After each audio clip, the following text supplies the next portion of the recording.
What's going on, everybody? Welcome back to the channel. In today's video, we're going to be diving into some commons and uncommons that I think are going to be good cards to craft for rotation coming September 1st in MTG Arena. I think each of these cards have seen a fair share of play. I think some of them will see even more play now that other cards are leaving the format that may be in their slot. Overall, I think each of these cards bring something pretty decent to the colors that they represent, and I do think they're overall pretty decent cards, that will kind of fill some spots in certain decks come rotation. With that out of the way, I am going to dive into Arena this time because I kind of want to, show you the list. If you don't want to watch the whole video, you can just kind of see my list, kind of look at the cards that I have listed there, or you can kind of sit around and listen to my explanation of each one and why I chose those particular cards. With that out of the way, let's just dive into Arena and kind of talk through the cards. So here is my list of cards that I have currently in Arena that I think are cards that you probably should craft in the common and uncommon slot. I have it all sorted by color / multicolor and also even one land. Like I said, each of these cards I think is something that will be playable or will fill a hole of a card that will be leaving. Starting off with red, we do have Play with Fire. It is a pretty solid card. 1 mana, deals 2 damage to any target, which is good because you can go face and get a scry out of it, or worst case scenario, you can always target a creature or planeswalker.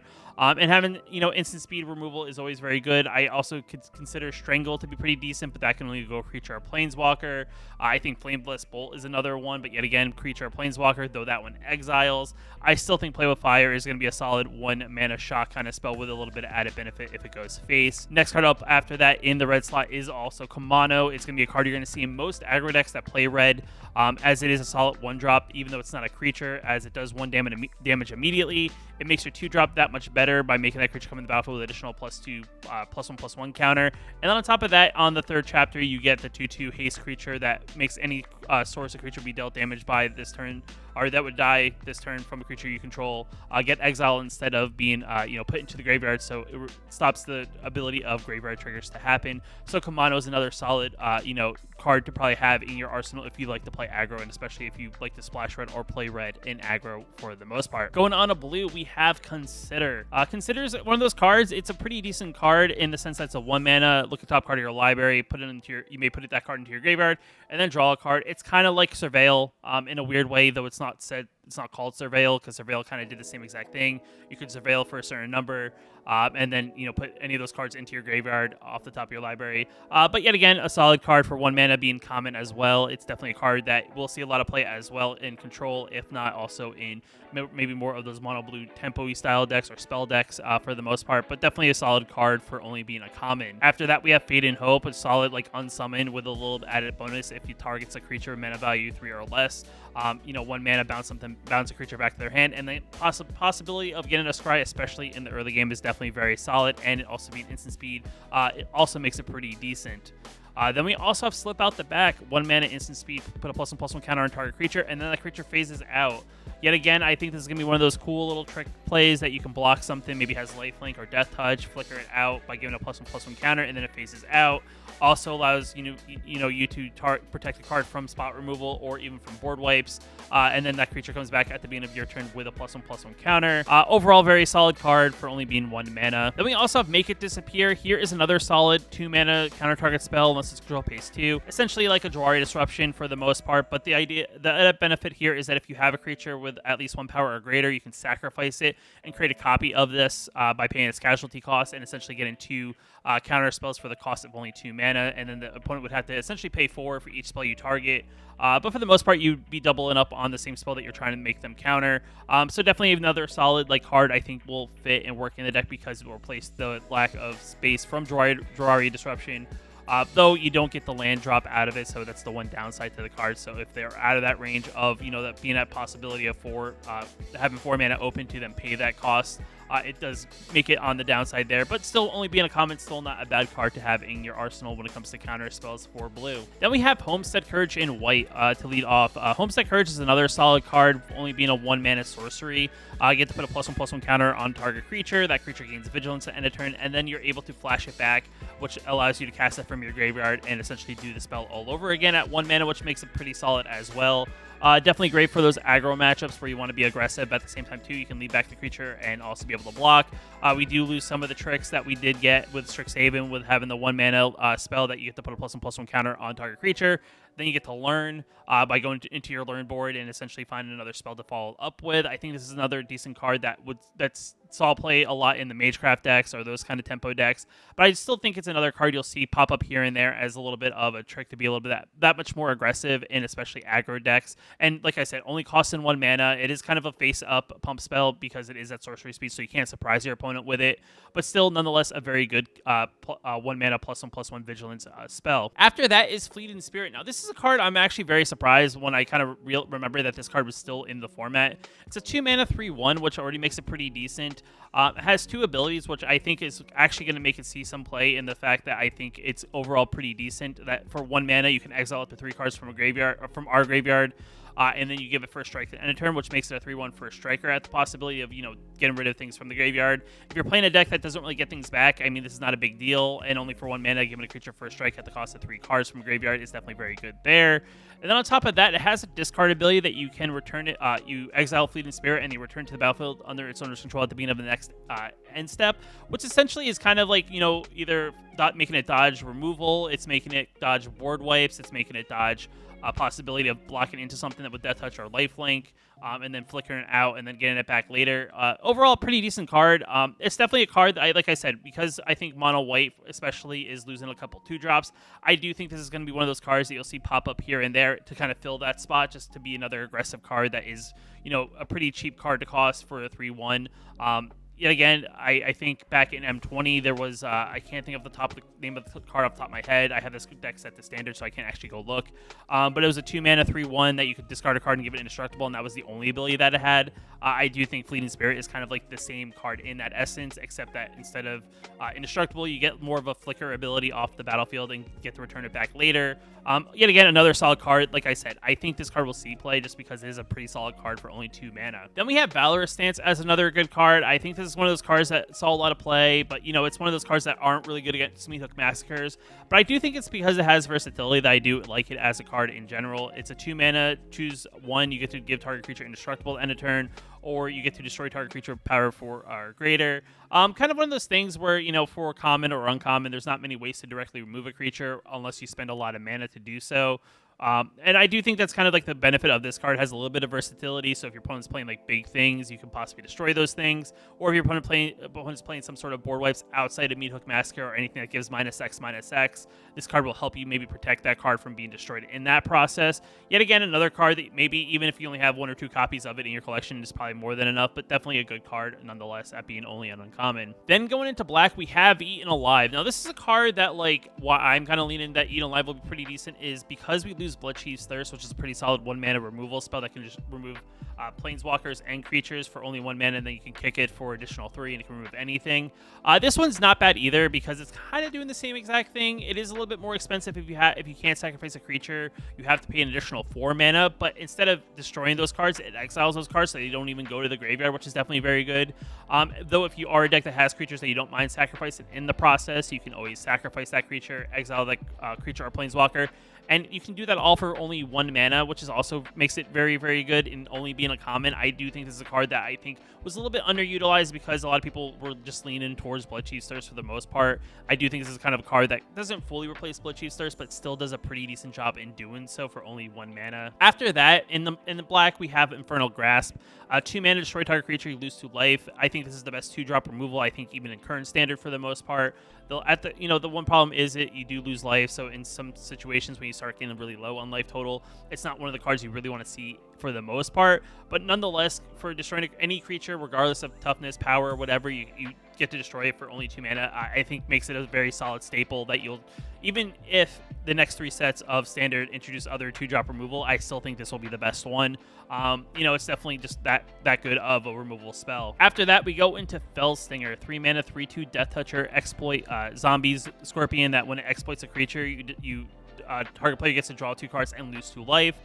So essentially, it's a 3-mana, 3/2 possibility of drawing 2 cards and losing 2 life. So a little bit of a spell built into a creature at the cost of the sacrificing a creature is definitely very good. I think because we're losing things like Deadly Dispute, we don't have Eye Twitch, we don't have Shambling Gas. I think we're going to need in mono black or decks that play black a card that's going to help us dig a little bit deeper and also be pretty aggressive in that sense. Worst case scenario, if you don't even exploit, you still get a 3-mana 3/2 Death Toucher, which is still pretty decent. Death Touch is definitely something you don't want to mess around with, especially if you're a deck that is playing creatures that really don't have first strike or any ability to kind of get through that Death Touch. It definitely makes a pretty decent blocker on the back end. And worst case scenario as well, you can always sacrifice it itself and draw the cards if you're really, really that desperate for looking for additional cards to kind of fill up that hand. Yet again, a card that you see here and there, I definitely think you'll see a lot more of it because the card pool is much more limited, and the ways to kind of get value out of cards is definitely going to be at a premium for the most part. So definitely Fellslinger is another great card. For green, it's a little light here. For the most part, I feel like a lot of the green cards are very pointed. This is the only one that, for green mana, that was kind of one of those things that can be played in any deck that plays green, because it gives target permanent you control and hexproof and indestructible to end a turn, and you gain 2 life for only 1 mana. We lose Snakeskin Veil post rotation, so it's definitely one of those things that Tamiyo's Safekeeping has made appearances, but I think this is that card that instead of playing only 2 copies of and playing 2 copies of Snakeskin Veil, this is a card you'll see people playing 4 copies of. As it is still a very good card in the sense that it gives your creature hexproof, which is good against spot removal. Indestructible is pretty decent as well, though it doesn't help you from Meathook Massacre. Nonetheless, still a very solid 1 mana protection card for green.